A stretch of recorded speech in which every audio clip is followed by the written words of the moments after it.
Ma mère m'a crié de sortir et de ne jamais revenir. Alors je suis parti. Des semaines plus tard, mon père m'a demandé pourquoi j'avais arrêté de payer le prêt hypothécaire. Ma réponse les a laissés sans voix. Je m'appelle Heidi, et à 32 ans, je ne m'attendais pas à me retrouver sans abri après un dîner de famille du dimanche. Quand ma mère m'a hurlé de sortir et de ne jamais revenir, cette fois, je l'ai vraiment écoutée. Ce qu'elle ne savait pas, c'est que je payais en silence leur prêt hypothécaire de $2200 depuis 3 ans. Le choc sur le visage de mon père, Richard, lorsqu'il a appelé des semaines plus tard pour s'enquérir de l'avis de la banque, est quelque chose que je n'oublierai jamais. Si vous avez déjà connu des dynamiques familiales toxiques, mettez un j'aime à cette vidéo et abonnez-vous. Dites-moi dans les commentaires d'où vous regardez, et restez jusqu'à la fin pour voir comment le fait d'établir des limites a tout changé. Grandir dans la maison des Hamilton, c'était comme marcher sur des œufs, surtout en présence de ma mère, Gloria. Depuis mes plus lointains souvenirs, elle avait des attentes incroyablement élevées qui semblaient spécifiquement conçues pour me faire échouer. Mon père, Richard, était le pacificateur, celui qui se glissait dans ma chambre après l'une des tempêtes de maman pour m'assurer que tout irait bien. Mais il ne lui a jamais vraiment tenu tête. Il se contentait d'apaiser les choses temporairement jusqu'à la prochaine explosion. Ma famille était composée de 5 personnes, mes parents, mon frère aîné Justine qui a 36 ans, ma sœur Elisabeth qui a 34 ans, et moi à 32 ans. En tant que cadette, j'ai supporté le poids des déceptions évolutives de ma mère. Justine s'est échappée à l'université à 18 ans et ne rentrait que rarement à la maison par la suite. Elisabeth a suivi le mouvement 2 ans plus tard. Cela m'a laissé seul avec mes parents pendant ma dernière année de lycée, absorbant toute la force de la nature critique de ma mère. Chaque réussite était mesurée à l'aune d'une norme invisible et en constante évolution. Quand je rentrais à la maison avec un bulletin scolaire affichant 5A et un B, ma mère se concentrait exclusivement sur le B. Que s'est-il passé ici? N'as-tu pas assez étudié? Elisabeth n'a jamais eu moins qu'un A-. Ces comparaisons étaient constantes et écrasantes. Le choix de mes amis était un autre champ de bataille. Cette fille, Olivia, a l'air superficielle. Je n'aime pas comment elle s'habille, disait ma mère après avoir rencontré une nouvelle amie. Et pourquoi portes-tu ce jean? Il te fait paraître plus grosse que tu ne le es. Les commentaires sur mon apparence ont commencé quand j'avais environ 12 ans et n'ont jamais cessé. Les pires disputes concernaient mon avenir. Lorsque j'ai exprimé un intérêt pour la finance pendant mes années de lycée, ma mère s'est moquée. Les femmes ne sont pas prises au sérieux dans ce domaine. Tu devrais choisir quelque chose de pratique comme infirmière. Mais la finance me fascinait, la façon dont les chiffres pouvaient raconter des histoires et prédire des résultats. J'ai secrètement postulé à des programmes de commerce contre son gré. Mon père a travaillé comme directeur régional des ventes pour une société pharmaceutique pendant 28 ans. Il gagnait bien sa vie, assez pour que ma mère soit mère au foyer, même après que nous soyons devenus adultes. Elle était fière de leur maison de style colonial de 5 chambres avec sa pelouse entretenue et ses meubles de créateur. La maison était son domaine, sa réalisation, bien qu'elle n'y ait jamais contribué financièrement. J'ai fini par obtenir mon diplôme avec mention en finance de l'université Cornell, encore une fois, sans tout à fait répondre aux attentes de ma mère car je n'étais pas entré à Harvard comme elle l'avait souhaité.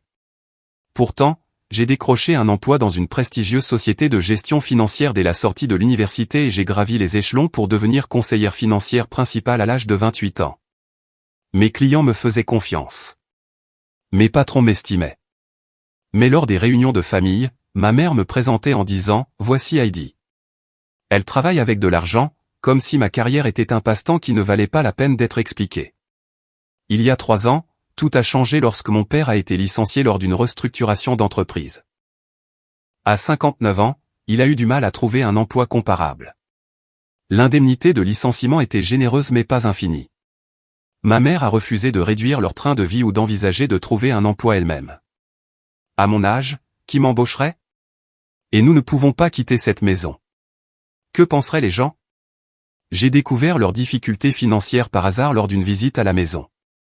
J'ai trouvé mon père à la table de la cuisine tard dans la nuit, entouré de factures, la tête dans les mains. Quand j'ai demandé ce qui n'allait pas, il s'est effondré et a admis qu'ils avaient 3 mois de retard sur le prêt hypothécaire et qu'ils risquaient la saisie immobilière. Sans leur dire, j'ai contacté leur société de prêt hypothécaire le lendemain. J'ai mis en place des paiements automatiques depuis mon compte personnel pour leur prêt hypothécaire mensuel de $2200. C'était une part importante de mon revenu, mais j'avais des économies et je vivais modestement malgré mon succès. Je pouvais me le permettre, et l'idée que mes parents perdent leur maison était insupportable. Je ne leur ai jamais dit ce que j'avais fait. Mon père a finalement trouvé un travail à temps partiel qui, selon lui, couvrait leurs dépenses, et j'ai fait semblant de le croire. Avec le recul, j'aurais dû reconnaître les signes que quelque chose n'allait toujours pas, les nouvelles cartes de crédit que ma mère ouvrait, la manière évasive dont mon père répondait aux questions sur leurs finances, la tension croissante entre eux. Leur maison était une demeure de style colonial de 5 chambres et 4 salles de bain dans une banlieue chic de Boston. La cuisine avait été rénovée quand j'étais au lycée avec des comptoirs en granit et des appareils électroménagers en acier inoxydable sur lesquels ma mère avait insisté. La salle à manger formelle abritait la table en acajou où nous nous étions réunis pour des repas de fête tendus depuis mon enfance. Mon ancienne chambre était restée en grande partie intacte depuis mon déménagement, une capsule temporelle aux murs lavande et aux trophées académiques. Malgré le malaise que j'y ressentais, la maison contenait des souvenirs, les marques de taille dessinées au crayon sur le cadre de la porte de la cuisine, la bosse dans le mur du salon due à un lancer de baseball de Justine à l'intérieur, le siège de fenêtre dans le salon où je lisais pendant des heures, m'évadant dans des histoires où les familles s'aimaient vraiment. Il a été plus difficile de partir que je ne l'avais prévu le moment venu. Je rendais visite à mes parents au moins 2 fois par mois, malgré le nœud qui se formait dans mon estomac chaque fois que je tournais dans leur rue. Ces visites étaient principalement pour mon père. Après avoir perdu son emploi, sa confiance en lui s'était effondrée. Je m'inquiétais pour sa santé mentale, surtout quand je remarquais à quel point les bouteilles d'alcool dans leur meuble-bar semblaient se vider entre mes visites. Les signes avant-coureurs étaient partout, s'intensifiant au cours de la dernière année. Les critiques de ma mère sont devenues plus acerbes, moins déguisées en inquiétude. Quand j'apportais des lasagnes faites maison pour le dîner, son plat préféré, elle prenait une bouchée et demandait si j'avais utilisé du fromage allégé, parce qu'elle pouvait sentir la différence, et pas dans le bon sens. Quand je proposais d'aider à nettoyer, elle me suivait, relavait la vaisselle que j'avais déjà faite, en soupirant bruyamment pour s'assurer que je le remarque. Mon père se repliait encore plus sur lui-même lors de ces interactions. Il fixait son assiette ou se souvenait soudainement de quelque chose qu'il devait vérifier dans le garage. L'homme autrefois confiant qui avait entraîné mon équipe de football et dominé les réunions de vente sursautait maintenant lorsque la voix de ma mère s'élevait au-dessus du volume normal. Il a commencé à garder une flasque dans la poche de sa veste. J'ai tout essayé pour reconstruire un lien avec ma mère. J'apportais des cadeaux attentionnés, une écharpe en cachemire de son bleu préféré, une première édition du roman policier qu'elle avait mentionné vouloir lire. Je l'emmenais déjeuner dans des restaurants chers. J'ai même réservé une journée spa mère-fille pour son anniversaire, dépensant $600 pour des soins dont elle s'est plainte par la suite. Le massage était trop fort. Je lui ai dit d'y aller plus doucement, mais m'a-t-elle écouté? Mon dos sera couvert de bleu demain, a-t-elle dit en rentrant à la maison. Et ce soin du visage n'a fait qu'aggraver ma rosacée. Je ne sais pas pourquoi je te laisse me convaincre de faire ces choses. Rien ne fonctionnait. Chaque geste était accueilli par la critique ou la suspicion. Pourquoi es-tu si gentil tout d'un coup? Que veux-tu? A-t-elle demandé une fois, comme si la gentillesse ne pouvait être que transactionnelle. Ma meilleure amie, Sophia, voyait clair dans ma gaieté forcée quand je revenais de ses visites. Un soir, autour d'un verre de vin dans mon appartement, je me suis finalement effondré et je lui ai tout raconté, y compris les paiements du prêt hypothécaire que je faisais en secret. Heidi, ma chérie, ce n'est ni normal ni sain, a dit Sophia en me resservant un verre. Tu as 32 ans, tu as du succès, tu es brillante et belle. Et tu es victime de violences psychologiques de la part de ta mère tout en finançant leur style de vie. Ce sont mes parents, ai-je protesté faiblement. Qu'est-ce que je suis censé faire? Les laisser perdre leur maison. Peut-être qu'ils devraient perdre la maison, a rétorqué Sophia. Peut-être qu'ils ont besoin d'un retour à la réalité. Ta mère refuse de travailler. Ils ne veulent pas réduire leur train de vie. Et pendant ce temps, tu sacrifies ton propre avenir financier. Où sont tes limites? Je n'avais pas de réponse. Dans notre famille, les limites étaient considérées comme égoïstes, surtout lorsqu'elles étaient fixées par les enfants envers les parents. Ma mère croyait fermement au commandement « Honore ton père et ta mère », l'interprétant sélectivement comme signifiant « Faites tout ce que nous disons sans poser de questions ». L'attente culturelle pesait lourdement aussi. Dans notre communauté, on s'attendait à ce que les enfants adultes prennent soin de leurs parents vieillissants. À l'église, au rassemblement de quartier, la pire chose que l'on pouvait être était un enfant ingrat qui abandonnait ses responsabilités familiales. Le fait que mes parents n'avaient qu'une soixantaine d'années et étaient parfaitement capables de subvenir à leurs besoins avec des ajustements à leur style de vie semblait sans importance face au poids de ces attentes. Alors, j'ai continué les visites, les paiements, la gymnastique émotionnelle. J'ai commencé à avoir des crises de panique la veille de les voir, ma poitrine se serrant jusqu'à ce que je puisse à peine respirer. Mon thérapeute a suggéré de réduire les contacts, mais la culpabilité était écrasante. Quelle sorte de fille serais-je si je les abandonnais maintenant? Ce que je n'ai pas pleinement reconnu alors, c'est à quel point le ressentiment de ma mère envers moi avait grandi en même temps que mon succès. Chaque promotion, chaque éloge de client, chaque étape financière que j'atteignais semblait approfondir son amertume. Elle avait renoncé à une carrière prometteuse dans l'immobilier pour élever des enfants, un fait qu'elle nous rappelait fréquemment. Me voir m'épanouir dans le domaine que j'avais choisi, célibataire et sans enfant par choix, contredisait tout ce qu'on lui avait appris sur la valeur et le but d'une femme. Quand vas-tu te poser, est devenu son refrain constant. Les carrières, c'est bien, mais la famille est ce qui compte à la fin. Personne ne souhaite avoir passé plus de temps au bureau sur son lit de mort. L'ironie qu'elle semblait activement détester sa propre famille lui échappait apparemment. Le dernier signe avant-coureur est survenu 2 semaines avant que tout ne s'effondre. J'étais passé à l'improviste un mardi soir, apportant le dîner de leur restaurant italien préféré.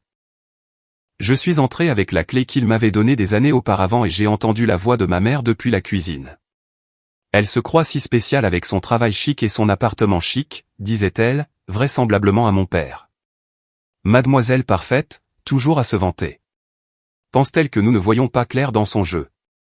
Je me suis figé dans le couloir, le sac en papier de nourriture devenant lourd dans mes bras. Gloria, s'il te plaît, la voix de mon père semblait fatiguée. Elle essaie juste d'aider. Nous n'avons pas besoin de son aide, a claqué ma mère. Nous allions très bien avant qu'elle ne commence à se mêler de nos affaires. Je l'ai mieux élevée que ça, pour qu'elle soit si condescendante. J'ai reculé en silence et je suis parti sans qu'il sache que j'étais là. Je suis resté assise dans ma voiture pendant 20 minutes, tremblante, avant de pouvoir rentrer chez moi. Cette nuit-là, j'ai appelé Sophia et j'ai pleuré jusqu'à ce que ma gorge soit à vif. La prochaine fois sera différente, me suis-je promis, comme je l'avais fait d'innombrables fois auparavant. La prochaine fois, je me défendrai. Mais les vieilles habitudes ont la vie dure, et la peur de la confrontation m'avait été conditionnée depuis l'enfance. Je ne savais pas alors que la prochaine fois serait le point de rupture pour nous tous. Le 60e anniversaire de mon père tombait un samedi d'avril.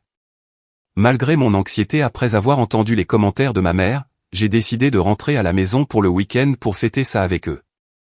J'ai apporté un sac de voyage et un coffret cadeau soigneusement emballé contenant une montre Rolex pour laquelle j'avais économisé pendant des mois.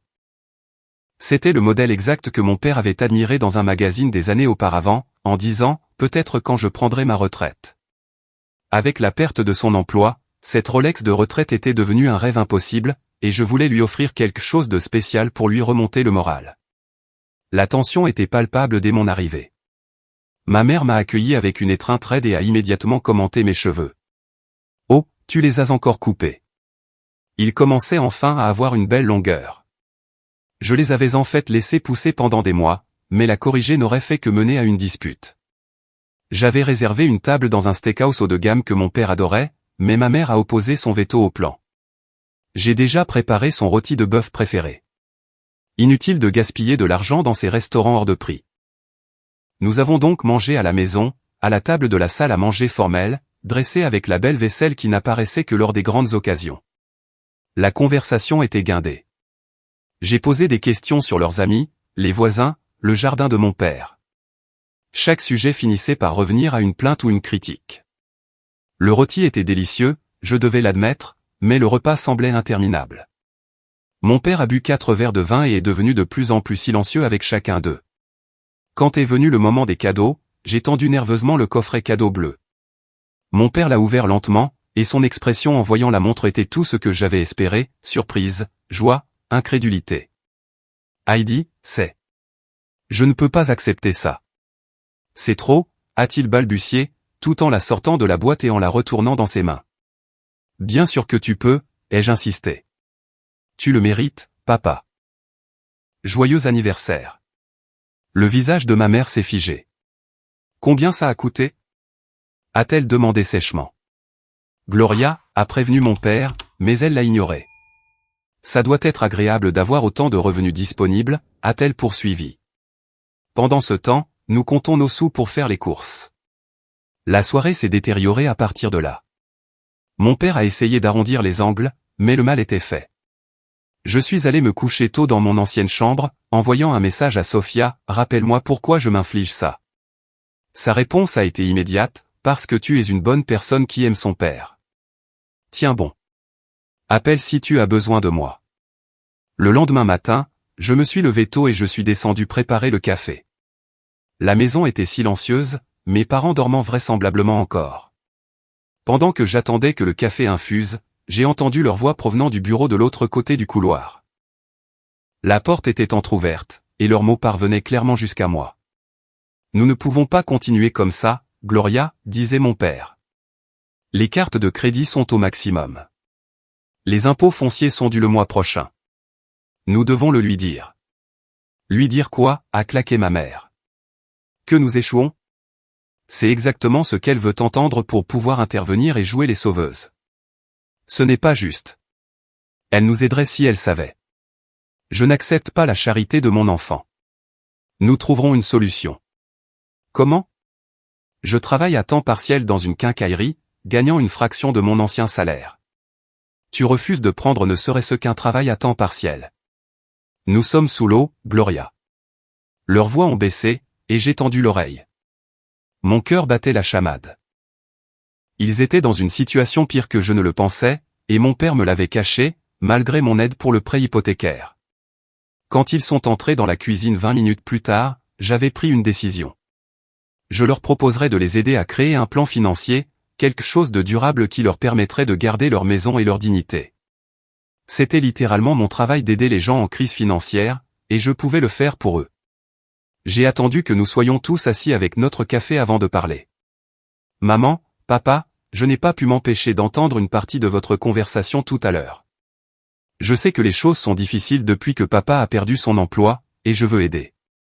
Le visage de ma mère est devenu blanc, puis rouge. Tu nous espionnais ? Non, j'étais dans la cuisine. Vos voix portaient. J'ai pris une profonde inspiration.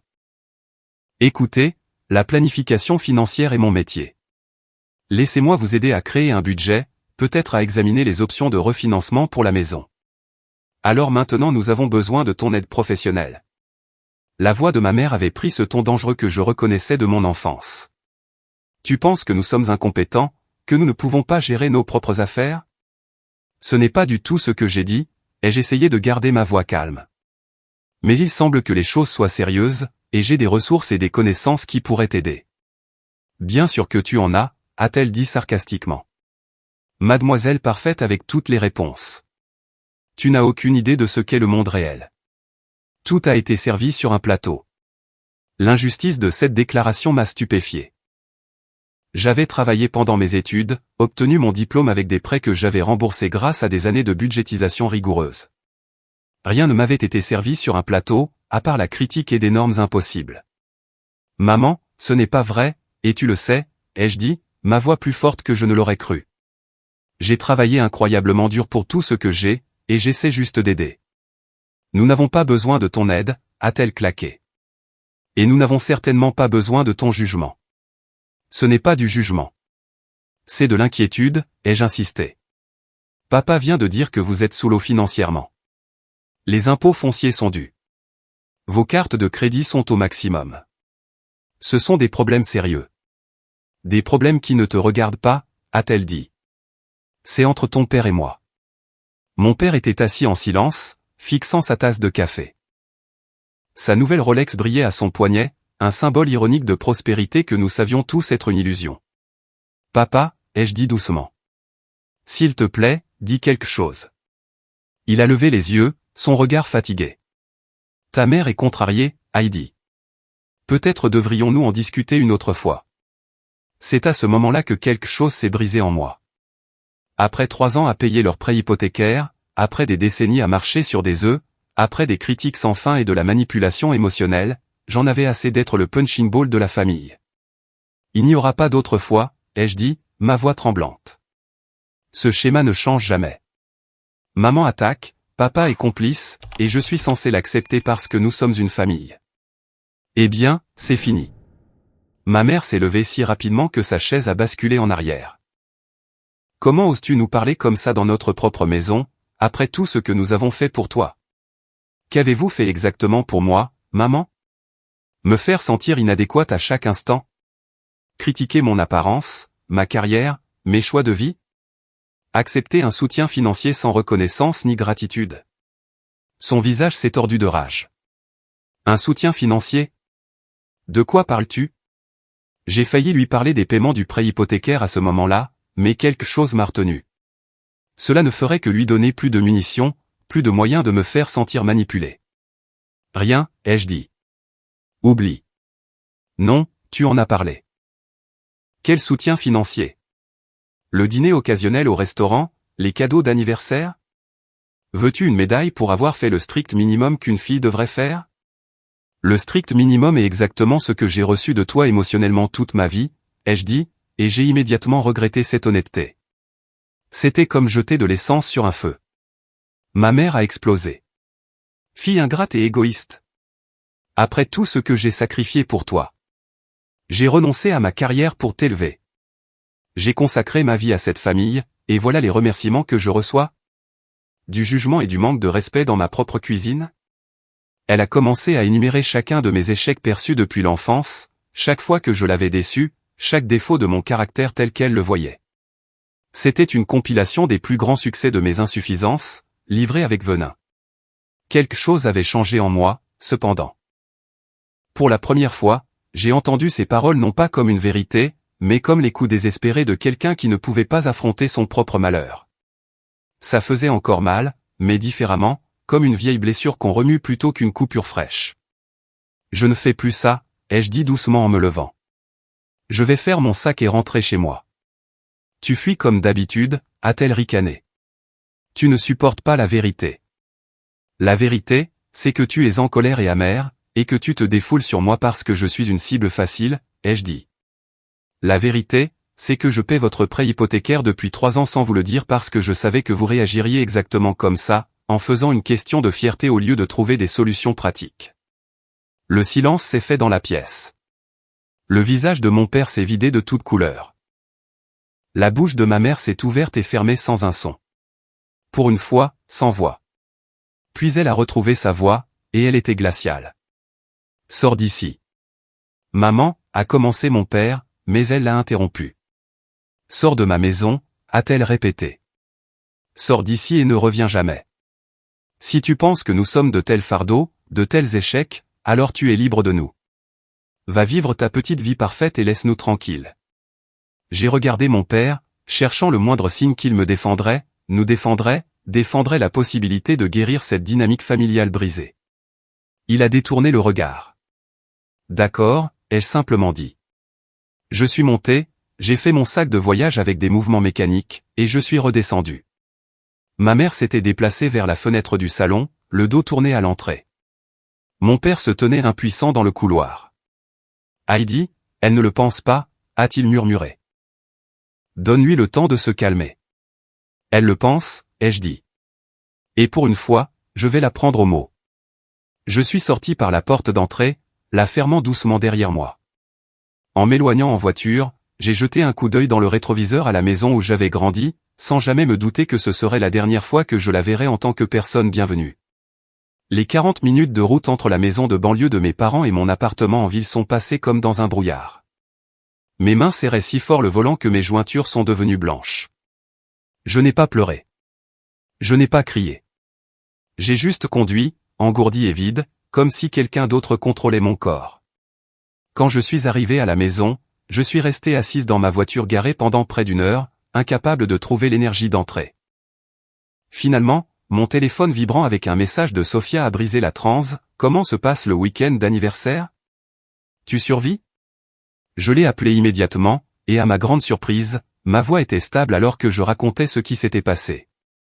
Ce n'est que lorsque j'ai atteint la partie sur les derniers mots de ma mère que mon sang-froid s'est fissuré. Elle m'a dit de sortir et de ne jamais revenir, ai-je dit, et alors les larmes sont venues, chaudes et incessantes.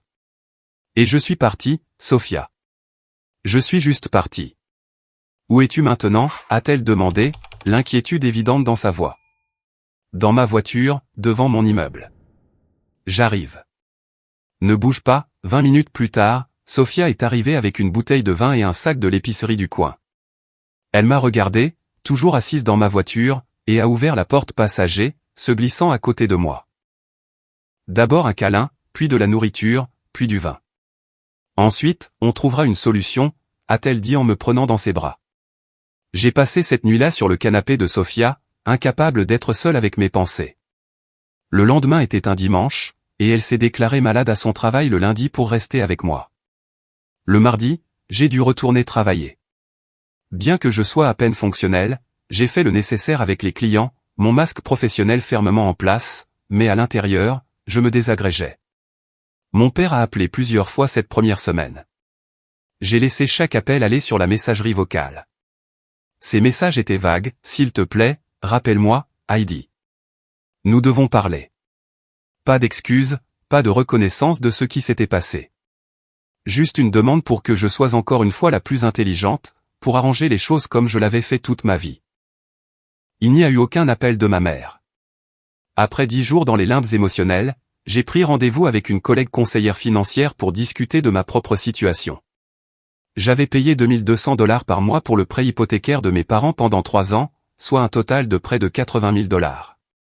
De l'argent que j'aurais pu mettre dans ma propre maison, ma retraite, ou simplement pour profiter des fruits de mon travail acharné. Légalement, vous n'avez aucune obligation de continuer ces paiements, m'a conseillé ma collègue Diane. Le prêt est à leur nom. Vous n'êtes pas co-signataire. Vous avez fait un don, essentiellement. Que se passera-t-il si j'arrête, ai-je demandé. Ils recevront des avis de non-paiement. Finalement, s'ils ne peuvent pas effectuer les paiements eux-mêmes, une procédure de saisie pourrait commencer. Mais Heidi, ce n'est pas votre responsabilité. J'ai décidé d'arrêter les paiements automatiques immédiatement. C'était à la fois terrifiant et libérateur, comme couper un cordon qui m'avait à la fois connecté et contrainte. L'étape suivante consistait à trouver mon propre logement, une maison permanente plutôt que la série de locations que j'avais occupée depuis l'université. Avec les paiements du prêt hypothécaire en moins sur mon budget mensuel, je pouvais maintenant me permettre de regarder des appartements et des petites maisons dans des quartiers que j'avais précédemment considérés hors de portée. 2 semaines après l'explosion, j'ai versé un acompte sur un appartement ensoleillé de 2 chambres dans une maison victorienne reconvertie. Il avait des fenêtres en saillie, des planchers de bois franc et, surtout, il était à moi. Personne ne pouvait me dire de sortir. Personne ne pouvait me faire sentir mal accueilli dans mon propre espace. Pendant cette période, j'ai également commencé à voir un thérapeute, le Dr Martinez, spécialisé dans les traumatismes familiaux. Notre première séance a été une révélation. Ce que vous décrivez ressemble à une vie de violence psychologique, a-t-elle dit après que j'ai raconté mon enfance et les événements récents. Votre mère présente des comportements narcissiques classiques, et votre père est ce que nous appelons un complice. Mais elle n'est pas toujours horrible, ai-je protesté faiblement. Parfois, elle peut être aimante, surtout quand je fais exactement ce qu'elle veut. Cela fait partie du cycle de la violence, a expliqué le docteur Martinez. Les périodes de normalité apparente ou même d'affection vous font espérer que les choses changeront. Elles vous font revenir. Mais la dynamique fondamentale a-t-elle jamais vraiment changé? Je devais admettre que non. Les bonnes périodes n'étaient que des accalmies entre les tempêtes, ne représentant jamais une véritable croissance ou guérison. Grâce à la thérapie, j'ai commencé à reconnaître des schémas que je n'avais jamais vus auparavant, comment ma mère créait des crises pour me ramener quand j'établissais mon indépendance, comment elle sapait ma confiance avant des événements importants de la vie, comment elle montait les membres de la famille les uns contre les autres pour maintenir le contrôle. Et les paiements du prêt hypothécaire? Ai-je demandé au docteur Martinez lors de notre 3e séance. Étais-je complice en payant sans leur dire? Elle a réfléchi à cela. Votre intention était d'aider, mais le garder secret les a empêchés de faire face à la réalité. Cela a permis à votre père d'éviter de prendre les mesures nécessaires et à votre mère de rester dans le déni de leur situation. Alors, j'ai eu tort d'aider? La pensée était douloureuse. Pas tort. Vous avez agi par amour et par inquiétude. Mais parfois, aider peut faire du mal à long terme.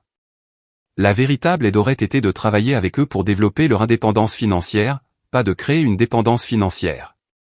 La partie la plus difficile de ces semaines a été d'apprendre à gérer la culpabilité sans y céder. Quand je pensais à mes parents risquant de perdre leur maison, mon instinct était de les sauver, de sacrifier mon propre bien-être pour préserver le leur.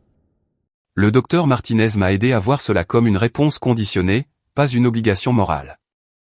Vos parents sont des adultes qui ont fait leur propre choix, m'a-t-elle rappelé. Votre père a choisi de ne pas trouver un emploi adéquat après sa perte d'emploi. Votre mère a choisi de ne pas travailler ou d'ajuster leur style de vie. C'était des choix, pas des circonstances qui leur ont été imposées. Progressivement, les crises de panique ont diminué. J'ai dormi toute la nuit plus souvent. J'ai arrêté de vérifier constamment mon téléphone pour les messages de mon père.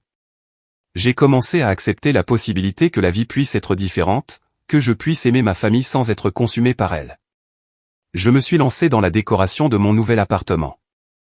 J'ai peint les murs de couleurs que ma mère aurait détestées, un bleu sarcelle profond dans le salon, un jaune ensoleillé dans la cuisine. J'ai acheté des meubles qui correspondaient à mes goûts plutôt qu'à ceux qui impressionneraient les autres. J'ai créé un bureau à domicile où je pouvais travailler sur des projets financiers personnels, y compris un plan de retraite révisé maintenant que j'avais $2200 supplémentaires par mois à investir. Malgré tout, il y avait une tristesse persistante. Malgré tout, j'aimais mes parents. Le père qui m'avait appris à faire du vélo, qui me glissait de l'argent de poche supplémentaire pour des livres, qui avait été fier de moi avant que ma mère ne le convainque de ne pas l'être, me manquait.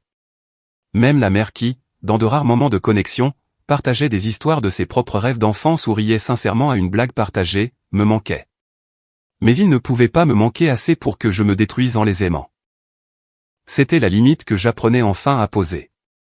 Exactement 3 semaines et 2 jours après être sorti de la maison de mes parents, mon téléphone a sonné avec le numéro de mon père alors que j'étais au travail. Je m'attendais à cet appel, mais je n'étais toujours pas préparé à la vague d'émotions qui m'a submergé en voyant son nom sur l'écran.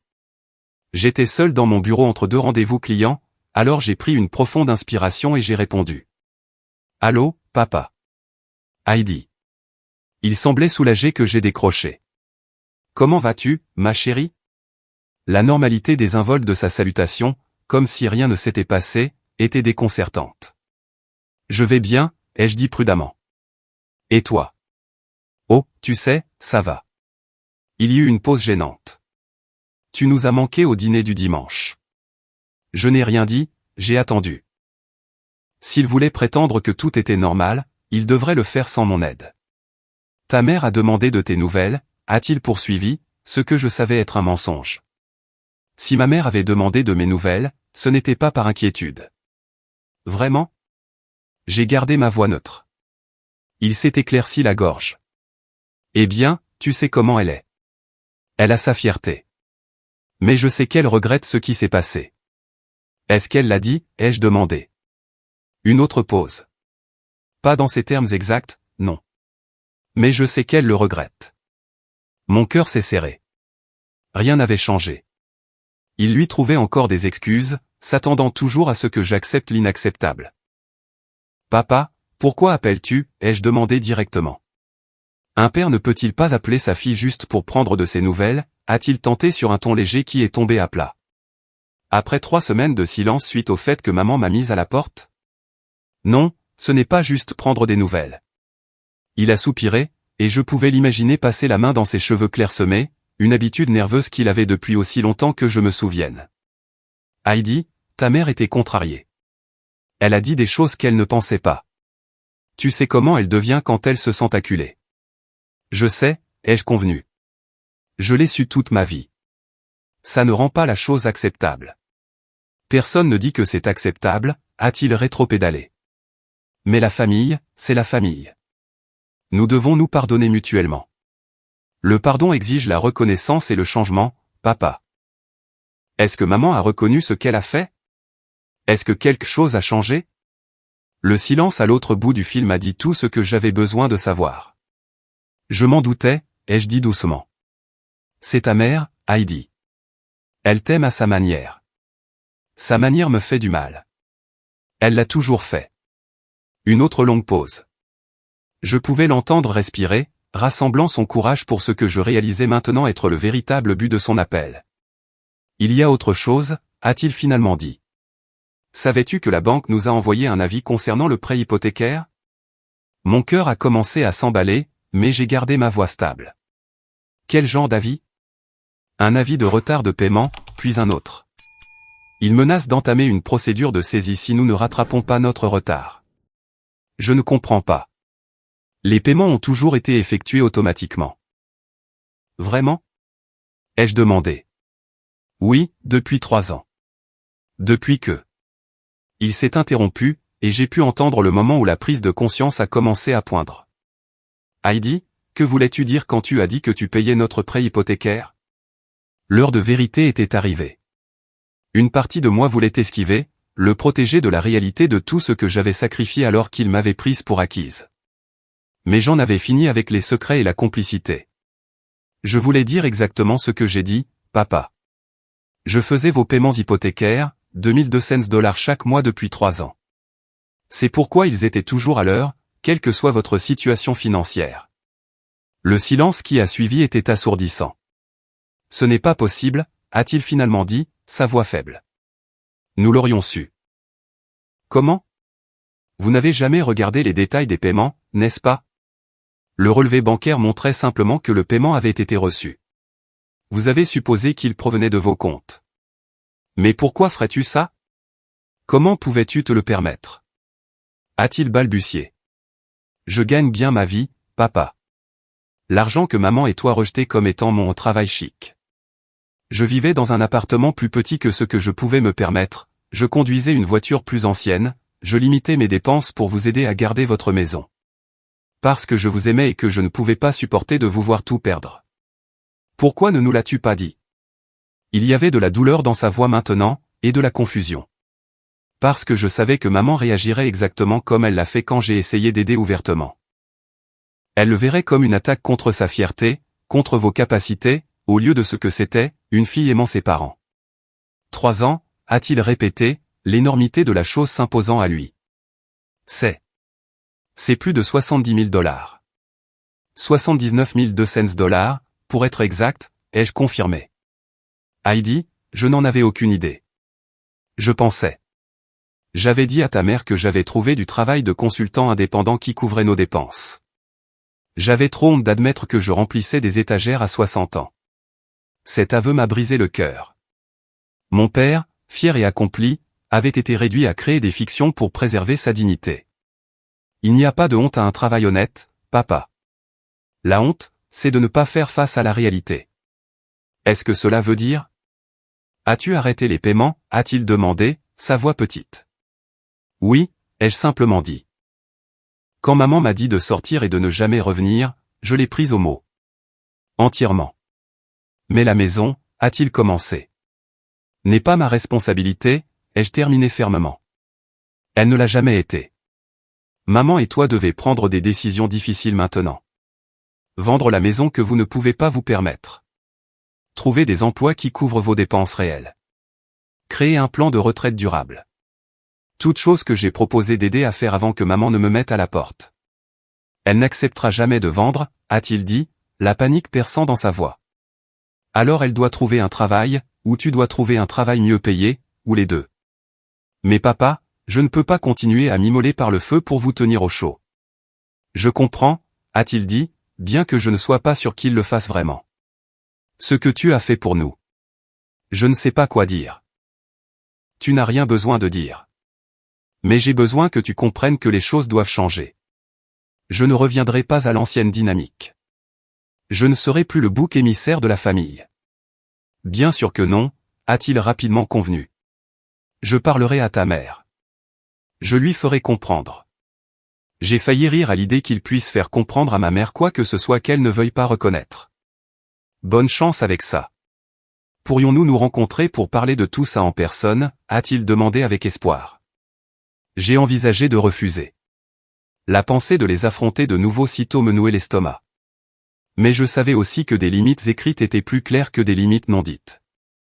Pas à la maison, ai-je dit fermement. Je te retrouverai au Riverside Café jeudi à midi. Juste toi, pas maman. Je ne suis pas prête à la voir pour le moment. Il a rapidement accepté, me remerciant à plusieurs reprises avant que nous ne raccrochions. Après la fin de l'appel, je suis restée assise à mon bureau, tremblante. J'avais enfin dit la vérité, et le monde ne s'était pas écroulé.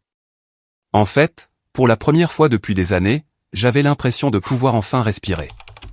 Je suis arrivé au Riverside Café 20 minutes en avance jeudi, choisissant une table dans le coin arrière d'où je pouvais voir la porte.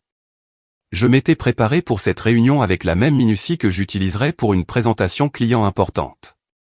Le docteur Martinez et moi avions fait des jeux de rôle sur des scénarios potentiels. J'avais écrit mes limites et m'étais entraîné à les énoncer clairement et calmement. Rappelez-vous, vous n'êtes pas responsable de leurs émotions ou de leurs réactions, m'avait-elle conseillé lors de notre séance d'urgence la veille. Vous n'êtes responsable que de communiquer vos propres besoins et limites avec clarté. Mon père est arrivé exactement à l'heure, semblant avoir vieilli de plusieurs années depuis les quelques semaines où je ne l'avais pas vu. Ses épaules étaient voûtées, son visage émacié. La Rolex que je lui avais offerte était visiblement absente de son poignet, et je me suis demandé s'il l'avait déjà mise en gage.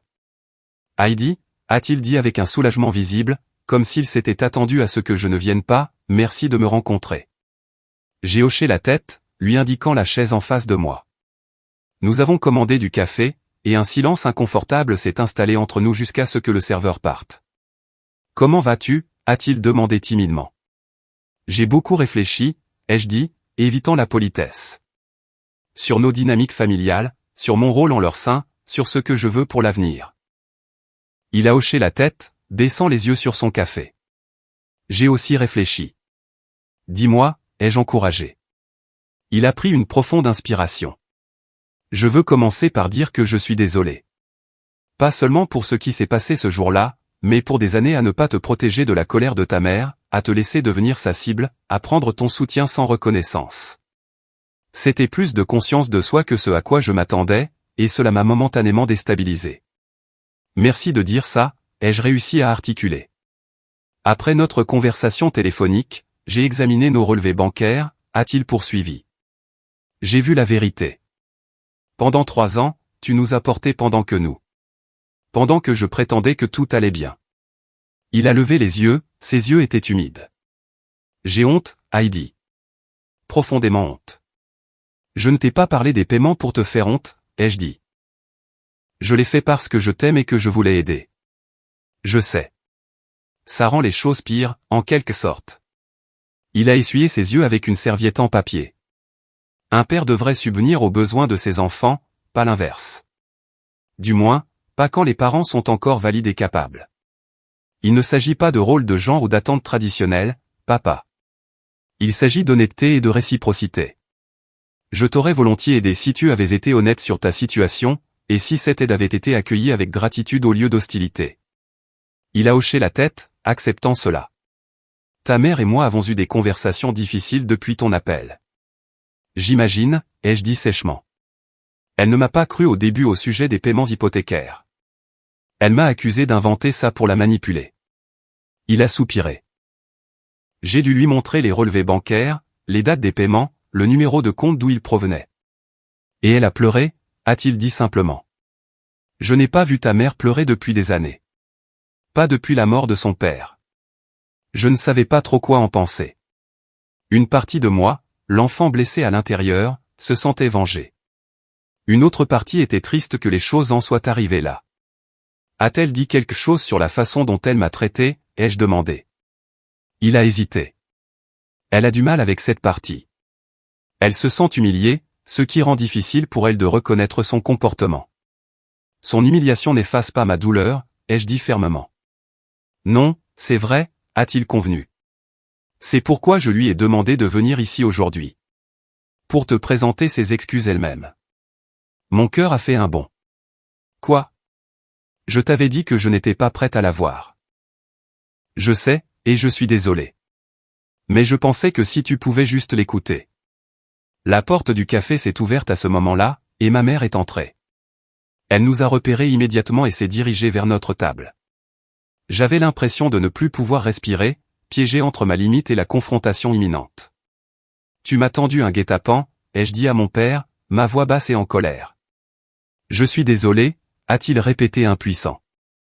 Je pensais que ce serait mieux ainsi. Ma mère a atteint notre table, se tenant maladroitement à côté. Elle avait l'air différente, plus petite en quelque sorte. Ses cheveux normalement parfaits étaient attachés en une simple queue de cheval, et elle portait un maquillage minimal. Comme mon père, elle semblait avoir vieilli rapidement. « Bonjour, Heidi » a-t-elle dit, sa voix inhabituellement soumise. Je ne l'ai pas invité à s'asseoir. Papa m'a dit que tu venais malgré ma demande explicite de le rencontrer seul. Elle a tressailli à mon ton. Oui. Je devais te voir. Pourquoi? Elle a jeté un coup d'œil à mon père, qui a hoché la tête pour l'encourager. Puis-je m'asseoir? J'ai envisagé de refuser, mais faire une scène dans le café ne ferait que rendre les choses plus difficiles. D'accord. Elle a pris la 3e chaise à notre table, se perchant sur le bord comme si elle était prête à fuir. Nous sommes restés assis dans un silence tendu jusqu'à ce que le serveur revienne prendre sa commande. Elle a demandé seulement de l'eau, sa voix à peine audible. Après le départ du serveur, elle a pris une profonde inspiration. Ton père m'a montré les relevés bancaires concernant les paiements du prêt hypothécaire. Je n'ai rien dit, j'ai attendu. Je ne savais pas, a-t-elle poursuivi. Pendant tout ce temps, je pensais que nous nous en sortions. Je pensais que le travail indépendant de Richard couvrait nos dépenses. Je n'avais aucune idée que tu. Elle s'est interrompue, incapable de finir. Payez votre prêt hypothécaire? Vous soutenez? Était l'adulte dans la relation, ai-je fourni froidement. Elle a de nouveau tressailli. Oui. Cela aurait-il changé quelque chose si tu l'avais su? M'aurais-tu mieux traité? Ses yeux se sont agrandis devant ma franchise. Je ne sais pas. J'aimerais penser que oui. Au moins, c'était honnête. Eh bien, maintenant tu le sais. Et maintenant, c'est fini. Oui, a-t-elle dit doucement. La banque nous a donné 30 jours pour rattraper les paiements, sinon ils commenceront la saisie. Ce n'est plus mon problème, ai-je dit, les mots semblant à la fois cruels et nécessaires. Non, ce n'est pas le cas, a-t-elle convenu, me surprenant. Nous examinons les options. Richard a postulé à des emplois mieux rémunérés. J'ai un entretien demain dans une agence immobilière. En tant que réceptionniste. C'était inattendu. Ma mère n'avait pas travaillé depuis avant ma naissance. Son identité était liée au fait d'être une femme au foyer, de maintenir la maison parfaite et d'organiser les dîners parfaits. C'est un début, ai-je reconnu. Mais ce ne sera pas suffisant pour garder la maison. Je sais, a-t-elle dit, et il y avait de la défaite dans sa voix. Nous avons contacté un agent immobilier. Elle vient la semaine prochaine pour évaluer la propriété. J'ai regardé mon père, qui a hoché la tête pour confirmer. C'est la seule option sensée, a-t-il dit. Nous aurions dû le faire il y a 3 ans quand j'ai perdu mon emploi. Oui, vous auriez dû, ai-je convenu. Ma mère s'est tordu les mains sur ses genoux. Heidi, je sais que des excuses ne suffisent pas. Ce que je t'ai dit ce jour-là, et bien d'autres jours avant. Il n'y a aucune excuse. Non, il n'y en a pas, ai-je dit, n'étant toujours pas prête à lui faciliter la tâche. J'ai été cruel avec toi. J'ai été cruel avec toi pendant des années. Sa voix s'est brisée. Je me disais que c'était pour ton bien, que je te poussais à être la meilleure. Mais la vérité, c'est que j'étais jalouse. Cet aveu m'a laissé sans voix. J'ai renoncé à ma carrière pour vous élever, vous les enfants. C'est ce qu'on attendait des femmes de ma génération. Je ne regrette pas de vous avoir eu, mais je regrette de m'être perdu dans le processus. Et quand tu es devenue si brillante, si indépendante, faisant exactement ce à quoi j'avais renoncé. Elle a secoué la tête. Il était plus facile de te critiquer que de faire face à mes propres regrets.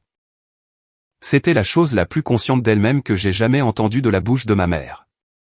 Une partie de moi voulait embrasser ce moment de vulnérabilité, se précipiter vers la réconciliation. Mais la partie plus sage, celle qui avait travaillé avec le docteur Martinez, savait qu'un moment de lucidité n'effaçait pas des décennies de dommages. J'apprécie ton honnêteté, ai-je dit prudemment. Mais j'ai besoin que tu comprennes que notre relation ne peut pas redevenir ce qu'elle était. Je ne serai plus ton punching ball émotionnel. Je ne sacrifierai pas ma sécurité financière pour votre confort. Je n'accepterai pas les critiques déguisées en inquiétude. Je comprends, a-t-elle dit doucement. Vraiment? Parce que ce sont des limites non négociables pour moi maintenant. Si vous ne pouvez pas les respecter, alors nous n'aurons aucune relation. Mon père a tendu la main vers la mienne sur la table mais s'est arrêté avant de me toucher. Nous voulons faire mieux, Heidi. Tous les deux. Nous voulons reconstruire ce que nous avons brisé, si tu nous en donnes la chance. Je les ai regardés, ces parents humains imparfaits qui étaient les miens. Je ne peux faire aucune promesse pour le moment. Je suis encore en train de traiter tout ce qui s'est passé, pas seulement ce jour-là, mais tout au long de ma vie. J'ai besoin de temps et d'espace. Bien sûr, a dit rapidement mon père. Tout ce dont tu as besoin. Et je veux que vous envisagiez tous les deux une thérapie, ai-je ajouté. Individuellement et en couple. Il y a des problèmes ici qui vont au-delà de l'argent. La bouche de ma mère s'est crispée par réflexe, mais elle a hoché la tête. Si c'est ce qu'il faut. C'est un début, ai-je dit. Quant à la situation de la maison, je ne peux pas et ne reprendrai pas les paiements, mais je peux vous aider à créer un plan financier pour réduire votre train de vie. Je peux vous mettre en contact avec des ressources pour la recherche d'emploi. Je peux vous conseiller sur les options de retraite. C'est ce que je peux offrir. C'est plus que ce que nous méritons, a dit doucement mon père. Il ne s'agit pas de mériter, ai-je répondu. Il s'agit de ce que je suis disposé et capable de donner tout en préservant mon propre bien-être. Nous avons parlé pendant encore 1 heure, de manière plus pratique maintenant, sur la valeur des maisons dans leur quartier, sur le curriculum vitae et les compétences d'entretien de mon père, sur la taille de la maison qu'ils pourraient raisonnablement se permettre avec leurs revenus réduits. C'était la conversation la plus adulte que nous ayons jamais eue, sans manipulation émotionnelle, sans larmes, sans culpabilisation. Alors que nous nous préparions à partir, ma mère a hésité, puis a demandé, serait-il possible que je t'appelle ? Juste pour prendre de tes nouvelles de temps en temps. Envoie d'abord un message, ai-je dit. Demande si j'ai le temps de parler. Respecte si je dis pas tout de suite. Elle a hoché la tête, acceptant cette limite. Je le ferai. Nous nous sommes séparés sans étreinte ni promesse, juste une reconnaissance timide que quelque chose de nouveau pourrait être possible, même si l'ancien était irrévocablement parti. En rentrant chez moi en voiture, je me sentais plus légère que je ne l'avais été depuis des semaines. Pas guérie, pas entière, mais allant dans la bonne direction. Pour la première fois de ma vie, j'avais tenu bon dans ma vérité et ma valeur, et le monde ne s'était pas écroulé. En fait, il semblait qu'il commençait enfin. 6 mois peuvent tout changer ou ne rien changer du tout. Dans mon cas, cela a presque tout changé. Mon nouvel appartement est vraiment devenu le mien d'une manière que mes précédents appartements n'avaient jamais été. J'ai peint un mur d'accent dans le salon de ce bleu sarcelle que j'avais toujours voulu. J'ai planté des herbes sur mon petit balcon. J'ai adopté un chat, un digne chat tigré renommé Léo, qui m'accueillait à la porte chaque soir et dormait blotti contre moi chaque nuit. Ma carrière a continué à s'épanouir, l'énergie mentale n'étant plus consumée par les drames familiaux. Je me suis trouvé plus créative dans mes approches de la planification financière, plus présente avec les clients, plus innovante dans mes stratégies d'investissement. J'ai été promue conseillère principale avec ma propre équipe, un poste qui s'accompagnait d'une augmentation substantielle et d'une plus grande flexibilité. Le docteur Martinez et moi avons poursuivi nos séances hebdomadaires, les réduisant progressivement à bimensuelles à mesure que je développais des limites émotionnelles plus solides et des mécanismes d'adaptation plus sains. Les crises de panique ont complètement cessé. Les cauchemars sur les critiques de ma mère se sont estompés. Le bourdonnement constant de l'anxiété s'est calmé. Vous avez fait un travail remarquable, Heidi, m'a dit le docteur Martinez lors d'une séance marquant notre 6e mois de collaboration. Beaucoup de gens passent des années, voire des décennies, à essayer de se libérer des schémas familiaux toxiques. Vous avez fait d'énormes progrès en un temps relativement court. Ça ne me semble pas court, ai-je admis. J'ai l'impression que ce sont les 6 mois les plus longs de ma vie. La croissance est douloureuse, a-t-elle convenu. Mais vous n'avez pas seulement survécu à cette période, vous vous êtes transformé à travers elle. Ma relation avec mes parents a évolué lentement, avec des pas prudents en avant et des pas occasionnels en arrière. Mon père a trouvé un poste de directeur des ventes dans une plus petite entreprise, gagnant environ 60% de son salaire précédent, mais avec moins de stress et plus d'appréciation. Il semblait sincèrement plus heureux malgré l'ajustement financier. Plus surprenant encore, ma mère a non seulement pris le poste de réceptionniste, mais y a excellé. En 3 mois, elle avait organisé le bureau si efficacement qu'ils lui ont proposé de payer sa formation pour obtenir sa licence d'agent immobilier. À 63 ans, elle se lançait dans la carrière qu'elle avait abandonnée pour le mariage et la maternité 40 ans plus tôt. Les jeunes agents me demandent des conseils, m'a-t-elle dit lors d'un de nos appels téléphoniques dominicaux désormais réguliers. Ils disent que les clients me font confiance parce que j'ai de l'expérience de vie. La fierté dans sa voix était quelque chose de nouveau, quelque chose de mérité plutôt que de fabriqué. Cela lui allait bien. Ils ont vendu la maison coloniale de banlieue, réalisant suffisamment de bénéfices pour rembourser leurs dettes de carte de crédit et verser un acompte sur une maison de ville de 2 chambres plus proche de la ville. C'était un tiers de la taille de leur maison précédente, mais elle nécessitait beaucoup moins d'entretien et était dans leur nouveau budget. La grande maison ne me manque pas autant que je le pensais, a avoué mon père lorsque nous nous sommes rencontrés pour déjeuner un jour. Toutes ces pièces que nous n'utilisions jamais, toutes ces choses dont nous n'avions jamais besoin. Ça fait du bien de simplifier. Le changement le plus significatif, cependant, a été que ma mère a commencé à voir son propre thérapeute. Ce n'était pas à mon insistance. Elle a pris la décision après s'être effondrée au travail un jour lorsqu'une cliente me ressemblant est entrée avec sa jeune fille. J'ai soudainement vu nous, toi et moi, tels que nous étions quand tu étais petite, a-t-elle expliqué, avant que je ne devienne si critique, quand tu me regardais encore avec une confiance totale. Et j'ai réalisé à quel point j'avais tout détruit. Son thérapeute lui a diagnostiqué des tendances narcissiques enracinées dans ses propres traumatismes d'enfance, un schéma qu'elle avait perpétué sans le savoir. Le travail était difficile et souvent douloureux pour elle. Il y avait des séances après lesquelles elle m'appelait, la voix rauque de pleurs, pour s'excuser pour des incidents spécifiques de mon enfance qu'elle avait finalement reconnus comme nuisibles. J'ai accepté ces excuses avec prudence, sans me précipiter pour pardonner ni m'accrocher au ressentiment.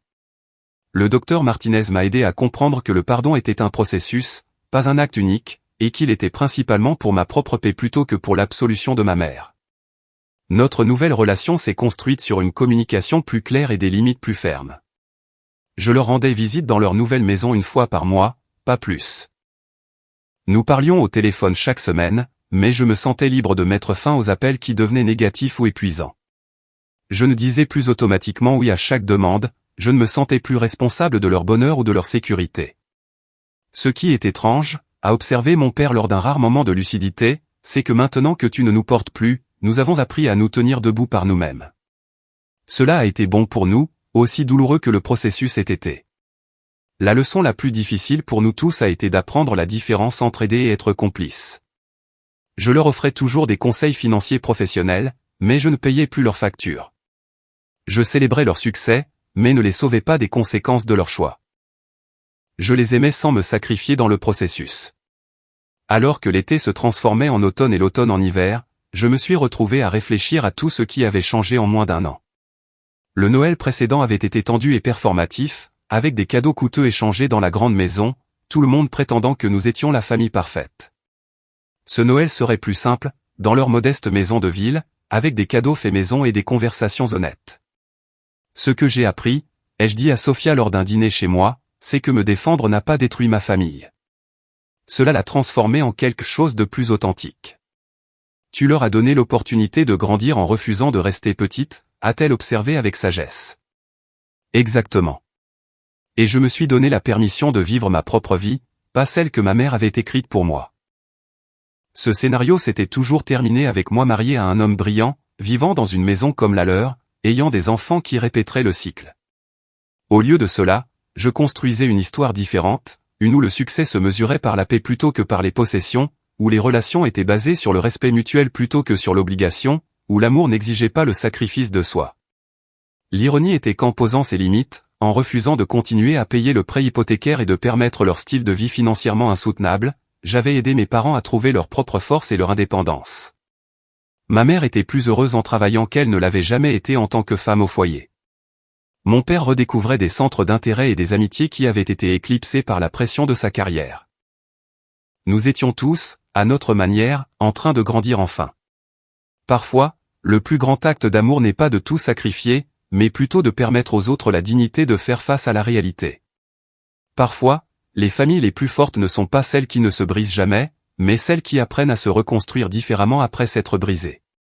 Parfois, la guérison la plus profonde ne vient qu'après que les vérités les plus douloureuses ont été dites à voix haute. Si vous vous êtes retrouvé dans une situation similaire, piégé dans des dynamiques familiales malsaines ou portant des fardeaux qui ne sont pas les vôtres, j'espère que mon histoire vous offre un peu d'encouragement. Établir des limites n'est pas égoïste, c'est nécessaire pour des relations authentiques. Aimer quelqu'un ne signifie pas sacrifier votre bien-être pour le sien.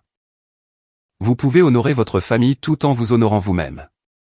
J'aimerais beaucoup entendre parler de vos expériences avec les limites familiales ou l'indépendance financière dans les commentaires ci-dessous. Quelqu'un d'autre a-t-il découvert que prendre du recul a en fait aidé ses proches à prendre leurs responsabilités? Votre histoire pourrait être exactement ce que quelqu'un d'autre a besoin d'entendre aujourd'hui. Si cela a résonné en vous, s'il vous plaît, mettez un j'aime à cette vidéo et abonnez-vous à la chaîne pour plus de conversations authentiques sur les dynamiques familiales et la croissance personnelle. Partagez-la avec quelqu'un qui pourrait être confronté à des défis similaires. Merci de m'avoir écouté, et souvenez-vous, le véritable amour élève au lieu de rabaisser. Prenez soin de vous et les uns des autres.